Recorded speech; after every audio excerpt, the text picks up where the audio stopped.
Yeah, I can hear you. Right, we're good. Have you done a few of these calls today?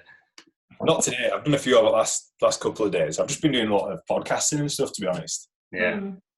Just trying to keep active with it all. Have you got, I guess you can't do anything, can you? Not really. I mean, like, we could do some video editing and stuff, but I'm not really one for editing other people's stuff.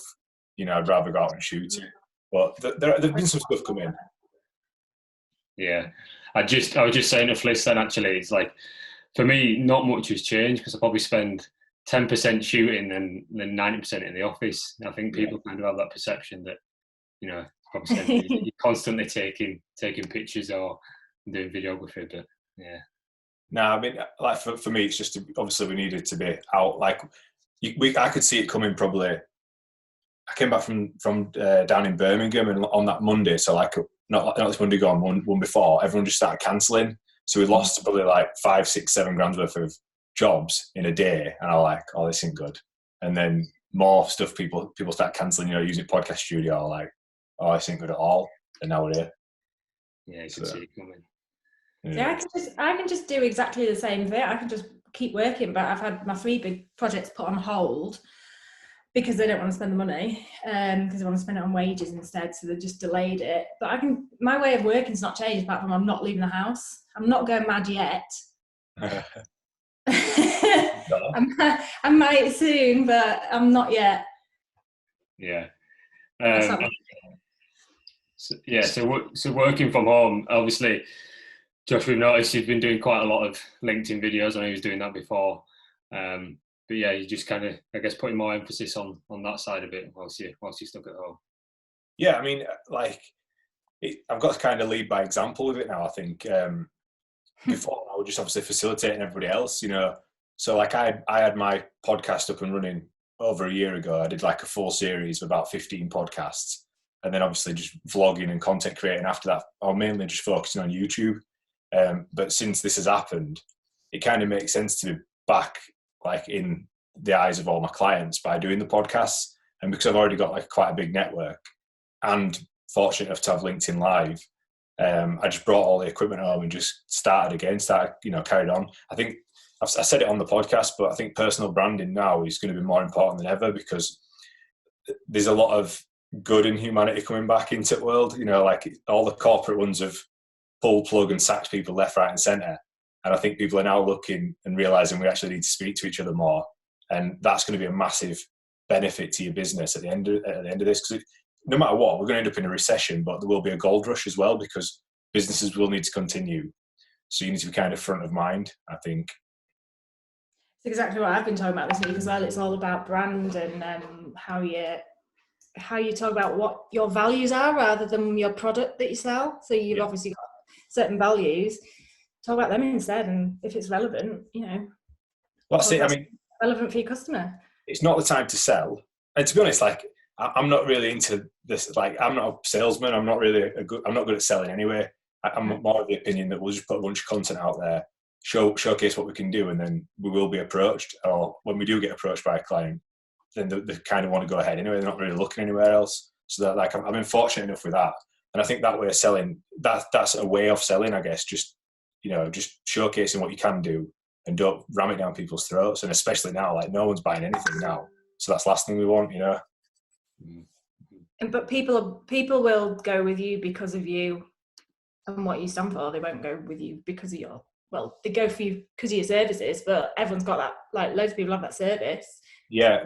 Well, I mean, so, like, if you think about a customer journey, obviously there's the touch points. So they might land on your website, they might land on your Instagram, your Facebook. But when you go buy something, you're always going to look at the competitors. So you're going to look for a competitive price or somebody that can do something similar. And I found by having podcasts and video content all over the place that if a client's thinking about sort of creating video, as an example, or a podcast, somebody might refer 3 people and they'll go do their research. So if you've got enough content out there for people to research you, it cuts down the amount of time it takes to convert a client, because the only time they're going to phone you up is when they're ready to buy.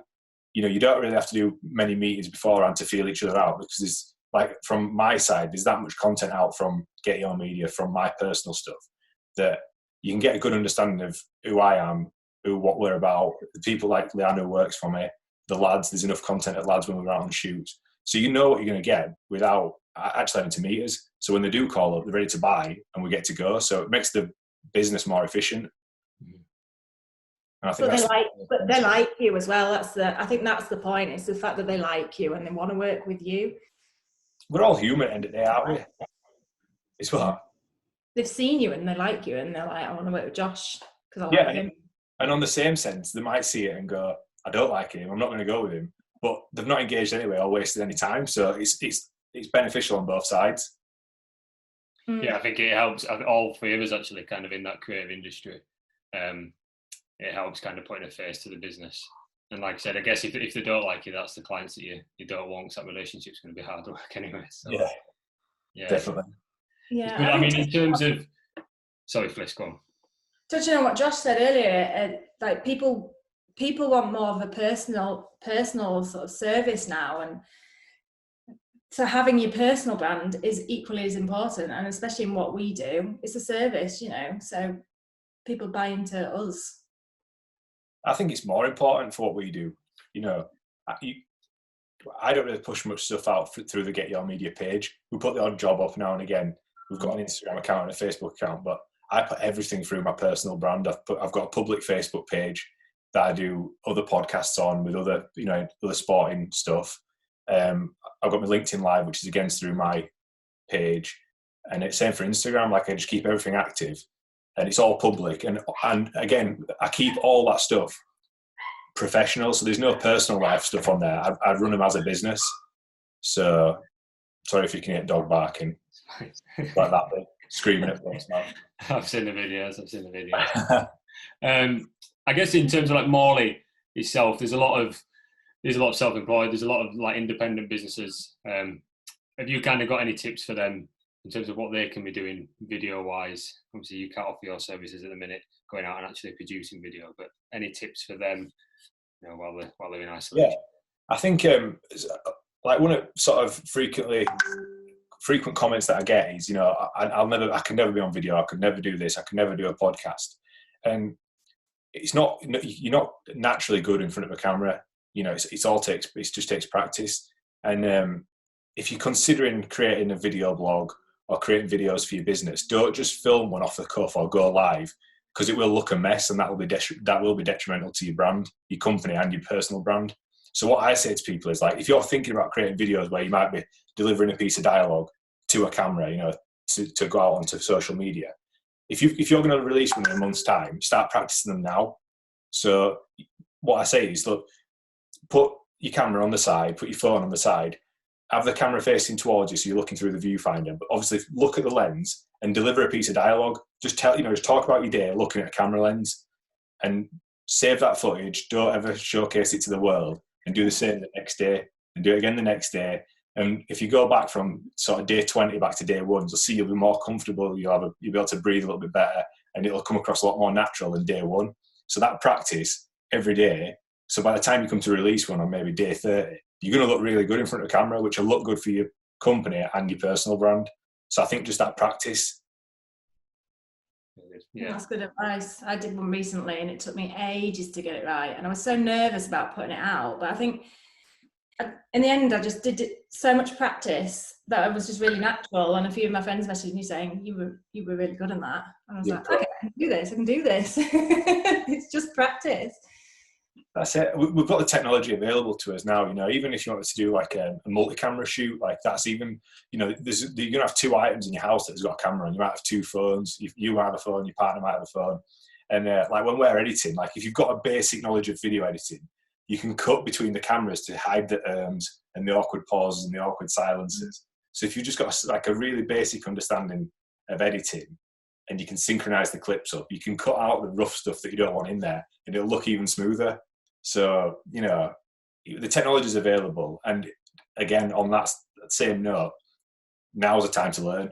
We're sat at home, we've got nothing to do. So you can upskill yourself massively. There's so much like free information on YouTube. You could download the Adobe Creative Cloud Suite, which is free now, and just start watching tutorials on Photoshop, on Premiere, learn how to video edit, learn how to use Lightrooms. Options are there now. So you can start building marketing assets for your business in your downtime, so that when you go back to business, you've got a bank of stuff you can just release and actually do the doing of business. Yeah, very good. Yeah, is it Photoshop and Lightroom's free for the next 2 months? Is that correct? All of it. Yeah. All of it's free. So you could download a lot. You could have, Adobe Rush is a very basic video editing suite, and it synchronizes in the cloud across all your devices. So you can have it on your phone, your iPad, your laptop, whether it's Mac or Windows.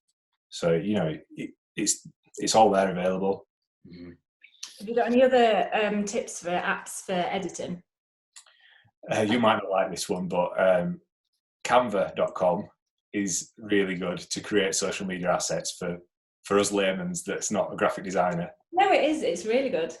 It's a great tool. So can you do video on Canva? No, so that's just like graphic design, and they do some videos, like almost like GIFs, just like moving words and stuff. Oh yeah. But for video editing, I'd recommend Adobe Rush. It's free. It's free now, but even when it's not, you're allowed up to 3 or 4 exports of videos a month. So you can use it continuously for free, and it's bang on. It's really good. And what in terms of the podcast? Obviously, shooting it from your bedroom. Who have you got on, or who have you had on recently? I've had quite a few people. I mean, I've had Brian Snape on twice from Chamber, just talking about the financial goings on at the minute. Obviously, today that Rishi's going to announce what he's going to be like for self-employed people. Those with limited companies and employees, we got our answer a few weeks ago. It's just a matter of time now when they release it. I've had Mike Roberts on today, who is his company's Framus. They do email encryption and electronic signatures. So just about obviously keeping all your data secure while you're at home. I've had one of my pals was a graphic designer on. He was just chatting about being self-employed, and again, nothing really changed for him. he could continue as normal. So I've had quite a few guests, like offering quite a lot of value. I've got plenty more lined up. I'm going live every day on LinkedIn and then releasing the podcasts onto iTunes and Spotify.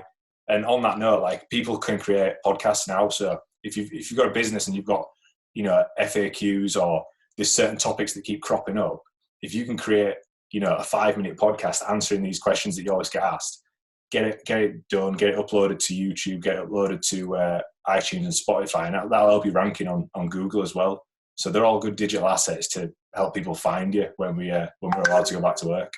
Yeah.